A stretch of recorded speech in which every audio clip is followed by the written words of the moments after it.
அதாவது குழந்தைங்க வந்து நம்ம வீட்டில் என்ன சாப்பிட்றாங்கங்கிறத பேரண்ட்ஸ் கொஞ்சம் கவனிக்கணும். இங்கே வர்ற பேரண்ட்ஸ் என்ன சொல்லுவாங்கன்னா மெசன்ட்ரிக் ஓடின்டிஸ், அதாவது 6 வயசுலேருந்து 15 வயசுக்குள்ளே வர்ற எல்லா மஞ்சக்காமால குழந்தைங்களுக்கும் வயிற்றில் பார்த்தீங்கன்னா மெசன்ட்ரிக் ஓடின்டிஸ் அப்படின்னு சொல்லி ஒரு நிணநீர் கட்டி இருக்குது குடல்ல அப்படின்னு சொல்லி வயிறு வலி தாங்க முடியல, அதனால் மஞ்சக்காமலைன்னு சொல்லி வருவாங்க. நான் என்ன சொல்கிறேன்னா, Cheetos, Lays, Kurkure, Fanta, Mirinda, Pepsi, Coke, chocolate, ice cream, தட்டோட set, panipuri, egg rice, fried rice, noodles, chilli chicken இது ஏதாவது சாப்பிடுவானா அப்படின்னு சொல்லி கேட்டால் அவங்க என்ன சொல்லுவாங்க அப்படின்னா, ஒரே வார்த்தையா, இதெல்லாம் என் பையன் சாப்பிடவே மாட்டான் அப்படிம்பாங்க. வெளியில் போய் அவன் சாப்பிடுவான்னு நான் சொல்லுவேன். அப்புறம் அவன் சொல்லுவான், ஆமாம் ஃப்ரெண்ட்ஸோடு போகும்போது நான் சாப்பிடுவேன்.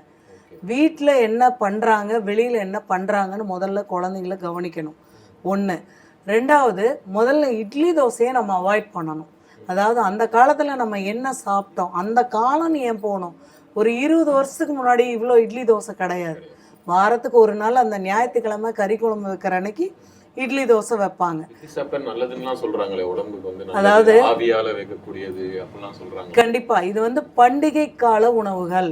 30 வருஷத்துக்கு முன்னாடி பண்டிகை கால உணவுகள் என்ன அப்படின்னா, ஒரு கொப்பரை மாதிரி வச்சு இட்லி சுட்டு கறி குழம்பு வச்சாங்கன்னா நம்ம ஊரில் நோம்பி, ஆடி நோம்பிக்கு வைப்பாங்க, தை நோம்பிக்கு வைப்பாங்க, லோக்கல் ஃபெஸ்டிவல், இந்த 3 நோம்பிக்கு தான் நம்ம இட்லி தோசையே வைப்போம்.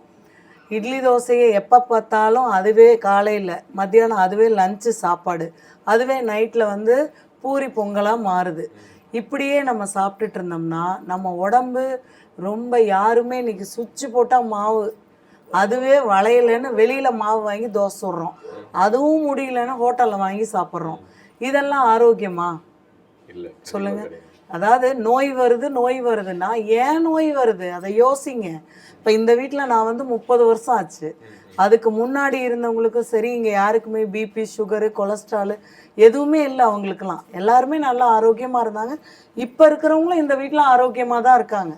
தாத்தாவோட கடைசி தங்கச்சி இன்னும் நல்லா தான் இருக்காங்க. ஓகேங்களா? அதனால் நான் சொல்கிறது என்னென்னா, உணவுகளை மாற்றாமல் நோய்கள்லேருந்து நம்ம விடுபட முடியாது.